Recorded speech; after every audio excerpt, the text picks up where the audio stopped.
Hello everyone, मैं प्रदीप कुमार आगाज IAS institute में आप सभी का स्वागत करता हूं। तो आइए आज के इस वीडियो में हम लोग बात करने वाले हैं शासन व्यवस्था से रिलेटेड यूपीएससी के प्रीलिम्स और मेंस के लिए आज के जितने भी मोस्ट इंपोर्टेंट टॉपिक है हम आप लोगों के लिए लेकर आए हैं। तो चलिए देखते हैं। तो देखिए, प्रीलिम्स के लिए जो टॉपिक है वो सूचना प्रौद्योगिकी संशोधन नियम 2023 और सूचना प्रौद्योगिकी अधिनियम 2000 और श्रेया सिंघल बनाम भारत संघ 2015 और सर्वोच्च न्यायालय। और मेंस के लिए जो मोस्ट इंपोर्टेंट टॉपिक है वो है सूचना प्रौद्योगिकी संशोधन नियम 2023 और संबंधित चिंताएं। तो चलिए हम यूपीएससी के प्रीलिम्स और मेंस के इन सभी टॉपिक के बारे में पूरे विस्तार से चर्चा करते हैं। तो देखिए चर्चा में क्यों है, आइए समझते हैं। हाल ही में बॉम्बे उच्च न्यायालय ने कहा है कि सूचना प्रौद्योगिकी मध्यस्थ दिशा निर्देश और डिजिटल मीडिया आचार संहिता संशोधन नियम 2023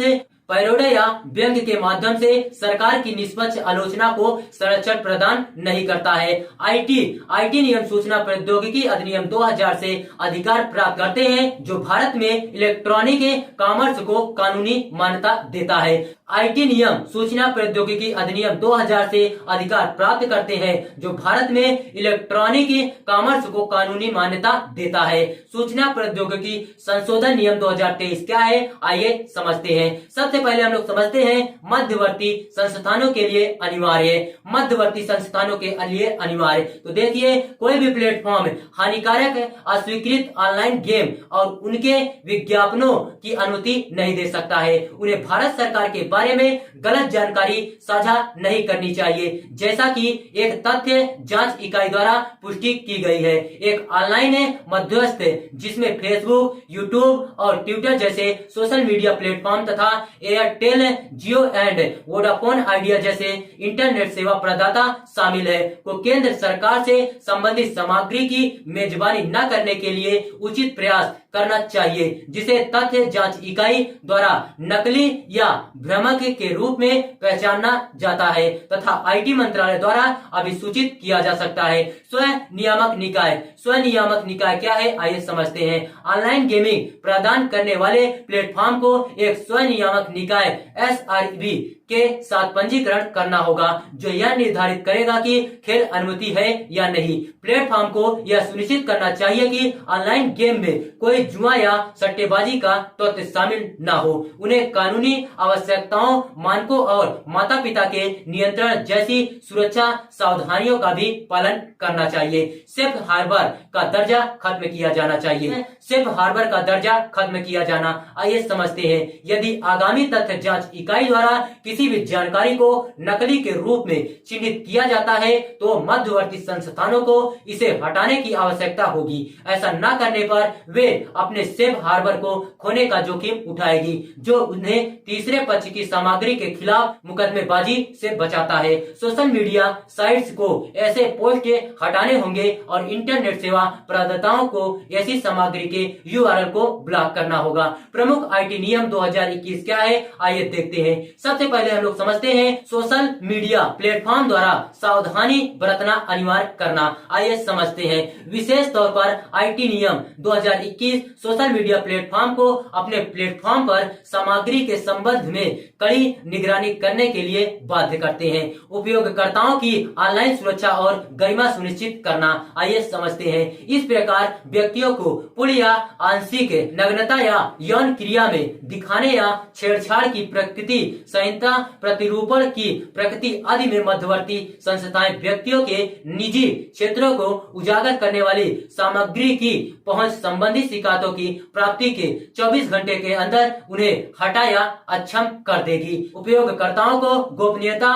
नीतियों के संदर्भ में शिक्षित करना, तो आइए समझते हैं। सोशल मीडिया प्लेटफॉर्म की गोपनीयता नीतियों को यह सुनिश्चित करना चाहिए कि उपयोगकर्ताओं को कॉपीराइट सामग्री और ऐसी किसी भी विषय वस्तु को प्रसारित न करने के संदर्भ में शिक्षित किया जाए जो मान हानिकारक, नस्ली या जाति रूप से आपत्तिजनक, पीडोफिलिक, भारत की एकता, अखंडता, रक्षा, सुरक्षा या संप्रभुता हेतु खतरा या विदेशी राज्यों के साथ मैत्रीपूर्ण संबंध अथवा किसी समकालीन कानून का उल्लंघन करता हो। चुनौतियां क्या है, आइए समझते हैं। सबसे पहले हम लोग स्पष्टता परिभाषा देखते हैं। यह संशोधन झूठी खबरों फेक न्यूज को परिभाषित करने में विफल है। साथ ही सरकार की तथ्य जांच इकाई को राज्य से जुड़े किसी भी व्यवसाय के संबंध में किसी भी समाचार की सटीकता की पुष्टि करने की अनुमति देता है। अपरिभाषित शब्दों का उपयोग विशेष रूप से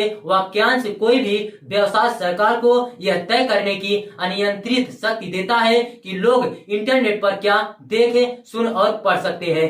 फेक न्यूज को लेकर स्पष्टता का अभाव, आइए समझते हैं। आईटी नियम 2023 गलत भ्रामक जानकारी को परिभाषित नहीं करते हैं, न ही वे तथ्य जांच इकाई हेतु योग्यता और प्रक्रियाओं को परिभाषित करते हैं। इसमें फेक न्यूज के रूप में क्या योग्य है यह निर्धारित करने की सरकार की अत्यधिक शक्ति के बारे में चिंता जताई है, क्योंकि नियम शब्द की स्पष्ट परिभाषा प्रदान नहीं करते हैं। जानकारी हटाना, आइए देखते हैं। तथ्य जांच इकाई द्वारा गलत समझी जाने वाली जानकारी को मध्यवर्ती संस्थाएं हटा देगी। केवल राज्य को यह निर्धारित करने की शक्ति है कि क्या सही है क्या गलत। नया विनियमन सरकार को यह तय करने की शक्ति प्रदान करता है कि कौन सी सूचना फर्जी गलत है तथा बिचौलियों को फर्जी या गलत माने जाने वाले पोस्ट को हटाने के लिए मजबूर करके सेंसरशिप का उपयोग करें। उच्चतम न्यायालय के निर्णय का उल्लंघन, आइए देखते हैं। श्रेया सिंघल बनाम भारत संघ 2015 मामले में सर्वोच्च न्यायालय ने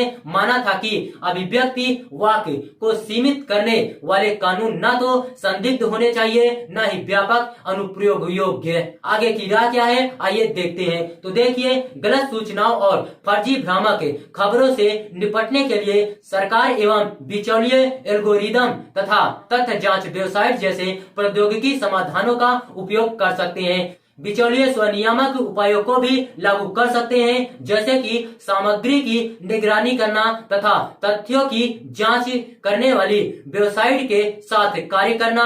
इसके अतिरिक्त सेंसरशिप के खतरों के बारे में सार्वजनिक जागरूकता बढ़ाने एवं मुक्त व अभिव्यक्ति को बढ़ावा देने हेतु सोशल मीडिया अभियानों, कार्यशालाओं एवं सार्वजनिक मंचों पर चर्चा जैसे उपायों का उपयोग कर सकते हैं। तो देखिए, अगर आप लोगों को इसका पीडीएफ चाहिए तो इसका पीडीएफ हम टेलीग्राम चैनल पर अपलोड कर देंगे।